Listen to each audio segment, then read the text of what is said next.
Hello नमस्कार, मी भाग्यश्री स्वागत करते तुमच्या सगळ्यांचं तुमच्या आवडत्या यूट्यूब चॅनलमध्ये, ज्याचं नाव आहे भाग्यश्रीज वर्ल्ड. चला फ्रेंड्स, आजच्या व्हिडिओला आपण सुरुवात करूया. इथे काय झालं, व्हिडिओचा आवाजच येत नव्हता म्हणून मला व्हॉइस ओव्हर करावा लागला. काय झालं होतं काय माहिती.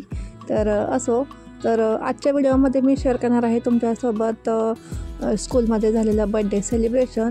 तर केक कसा केलेला होता तुम्हाला मी आता दाखवते. बघा, हा केक केलेला होता कालच्या व्हिडिओमध्ये मी सांगितलेलं होतं ना, 2 केक केले. तर एक तो डोरेमॉनचा झाला आणि एक हा करायचा होता.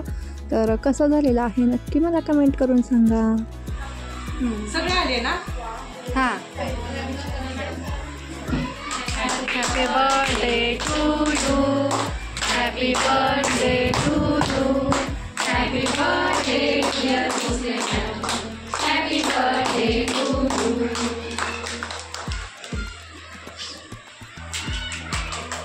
फोटो करताय म्हणून हां, बरोबर.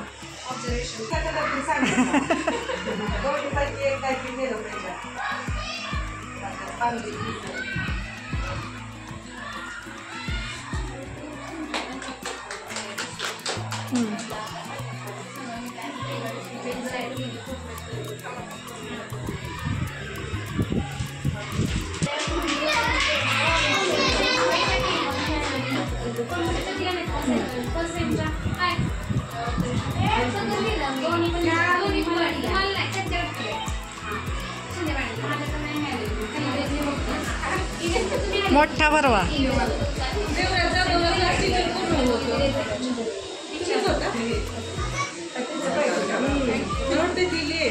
नाही माझ्याकडे इथं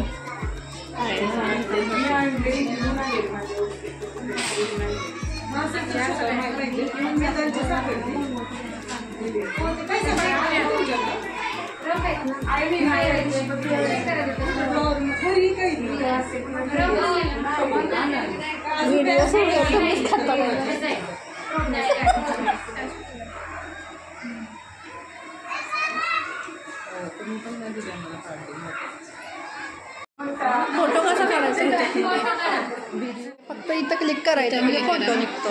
हां, क्लिक करा.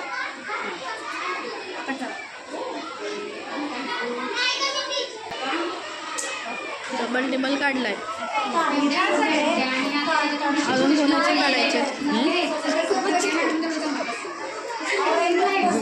होय, अजून कोणाचं काढायचं.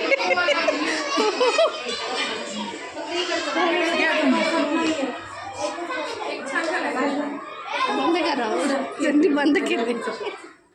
तर फ्रेंड्स, इथे संध्याकाळी केलेलं होतं वांग आज संध्याकाळी.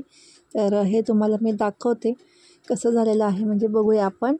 तर हा मस्त असा छान कलर आलेला आहे आपल्या या वांग्याच्या भाजीला. कुकरलाच डायरेक्ट शिजवली. एकदम 5 ते 7 मिनटात भाजी तयार होते. सगळी तयारी केली, कांदा वगैरे लसूण हे सगळा मसाला केला आणि कुकरला शिट्ट्या केल्या ना, 2 शिट्ट्यामध्ये छान वांगी शिजतात. आणि आर्या गौरांगला जेवायचं होतं, तर मी तिला सांगत होते की प्लेट वगैरे घे, पाणी वगैरे भरून घे म्हणून. आर्या छान मदत करू लागते. आता 5th स्टँडर्डला जाणार दोघेसुद्धा, स्कॉलरशिप असणार दोघांचीही. तर त्यामुळे तिला म्हणत हळूहळू मदत करायची. चला, आता इकडे चपाती वगैरे करून घेत आहे मी. आज सोमवार, आईंचा आमच्या उपवास होता, त्यामुळे लवकर जेवण करायचं होतं. दिवसभर उपवास होता ना सोमवारचा. तर म्हटलं चला, आता 8 वाजलेले होते. गरम गरम चपात्या तिघांना आहे मी देत असते, आर्या, गौरांग आणि आमच्या सासूबाई, आणि त्यानंतर मग आम्ही जेवत असतो. तर कालच्या व्हिडिओमध्ये कमेंट आलेली होती की केकची रेसिपी दाखवा, म्हणजे केक बेक करण्यापासून ते पूर्ण त्याची डिझाईन, क्रीम वगैरे सगळं कसं करता. तर हे सुद्धा लवकर शेअर करायचं आहे मला. तर आता पुढची ऑर्डर एखादी जेव्हा येईल ना, त्यावेळेस मी नक्की हे सगळं शूट करेन आणि तुमच्यासोबत शेअर करेन. तर काय होतं, गडबडीत ऑर्डर असली की नाही शूट करता येत. तर आता यावेळेला नक्की मी ट्राय करेन. आणि हो, कुठून कुठून तुम्ही व्हिडिओ पाहत आहात हे नक्की मला कमेंट करून सांगा, म्हणजे मलासुद्धा समजेल की आपले व्हिडिओ म्हणजे कुठून कुठून पाहिले जातात, कोणत्या गावावरून शहरातून तुम्ही पाहत आहात आणि कुठे कुठे माझे सबस्क्रायबर आहेत. तर ही माहिती असणं पण माझ्यासाठी गरजेचं आहे ना, त्यासाठी मग प्लीज मला कमेंट करून सांगा आणि व्हिडिओला लाईक करायला विसरू नका, कारण तुम्ही छान सपोर्ट करताय. कालच्या व्हिडिओलासुद्धा छान सपोर्ट तुम्ही केला, तर त्याबद्दल सगळ्यांचे मनापासून धन्यवाद ज्यांनी ज्यांनी सपोर्ट केला. आणि अजूनसुद्धा तुम्ही व्हिडिओला लाईक केला नसेल तर बघता बघता करा, पुन्हा राहून जातं. तर बरेच जण मला म्हणत असतात की जॉब वगैरे करून तुम्ही हे केकचं हे सगळं कसं मॅनेज करता, व्हिडिओ वगैरे पण करता. तर बघा कसं आहे, केल्याशिवाय कोणतीही गोष्ट होत नसते. जर आपण आज करू उद्या करू असं जर म्हणत बसलो ना एखादी गोष्ट, तर ती उद्या कधी येत नसतो, हे कायम लक्षात ठेवायचं. कारण जे करायचं असतं ते आज आणि आत्तापासूनच आपल्याला करायचं असतं. त्यामुळे आणि मनाशी कायम एक निश्चय करायचा, जी गोष्ट करायची आहे ती करायचीच आहे, पण ती व्यवस्थित आणि चांगल्या पद्धतीने आपण करायची प्रयत्न करायचा असतो, तरच आपण त्याच्यामध्ये यशस्वी होत असतो. आणि एक लक्षात ठेवा, आयुष्यामध्ये कष्टाला कधीच पर्याय नसतो. कारण कोणती पण गोष्ट जर जितकी सहज मिळते ना, आयती मिळते ना, सहज म्हणजे आयती मिळते ना, त्याची किंमतसुद्धा नसते आणि त्या मिळण्याला काही अर्थसुद्धा नसतो. पण एखादी जर गोष्ट जी आपल्याला हवी आहे त्यासाठी आपण जर कष्ट घेतले, मग ते कोणतीही असू दे, काहीही असू दे, त्यासाठी जर प्रयत्न केलेले असतील आणि मग आपल्याला ते भेटलेलं असेल ना, तर त्याचा जो आनंद असतो ना, तर तो शब्दात सांगणं म्हणजे शब्दात सांगूच शकत नाही आपण. आणि शिवाय आपण ते मिळवलेलं असतं ती गोष्ट, त्यामुळे तो एक आनंद वेगळाच असतो. किंवा आणि ते जे टिकणारं यश असतं त्या बाबतीतलं ते कायमस्वरूपीचं असतं. म्हणजे सहज किंवा आयतं मिळालेलं असतं ना, त्याचं एवढं काही वाटतसुद्धा नाही किंवा त्याची खरंच किंमत नसते. तर हे कायम लक्षात ठेवायचं. आणि मला अशीच सवय आहे, कोणती पण गोष्ट मी चांगल्या पद्धतीने किंवा कष्ट करून मिळवण्याची मला पण सवय आहे. कारण मी कधीच मला असं आयतं कधीच काही भेटलेलं नाही आहे आयुष्यामध्ये.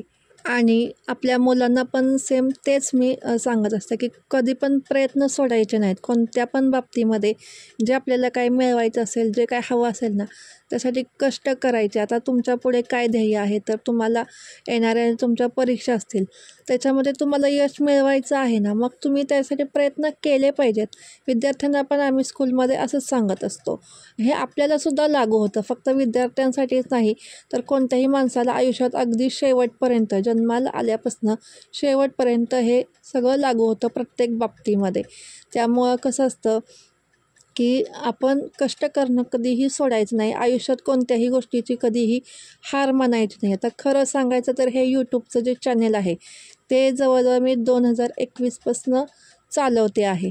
मध्ये थोडासा ब्रेक झालेला होता काही कारणामुळे, कारण डिमॉनिटाईज झालेलं होतं चॅनेल. पण आता पुन्हा मी प्रयत्न सुरू केलेले आहे. असा कोणताच यूट्यूबर नसेल की जो 5 वर्ष फेल होऊनसुद्धा यूट्यूबचे व्हिडिओ चालू ठेवत असेल.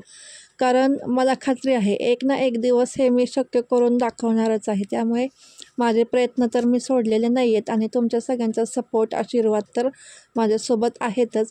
त्याचबरोबर देवाचेसुद्धा आशीर्वाद आपल्याला असतातच, कारण आपण कधी काही कुणाचं वाईट केलेलं नसतं किंवा आपल्या डोक्यातही तसं काही नसतं. त्यामुळे देवसुद्धा आपल्यासोबत सगळं चांगलंच करणार. तर असो, ही झाली माझी थोडीशी बडबड, थोडंसं शेअर केलं तुमच्यासोबत. तर आजचा व्हिडिओ पाहिल्याबद्दल धन्यवाद. भेटूयात आता पुढच्या व्हिडिओमध्ये. बघूयात उद्याच्या व्लॉगमध्ये काय काय होते.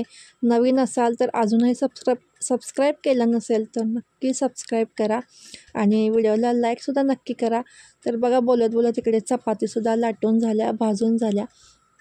चला मग आता भेटूयात पुढच्या व्हिडिओमध्ये. तोपर्यंत बाय.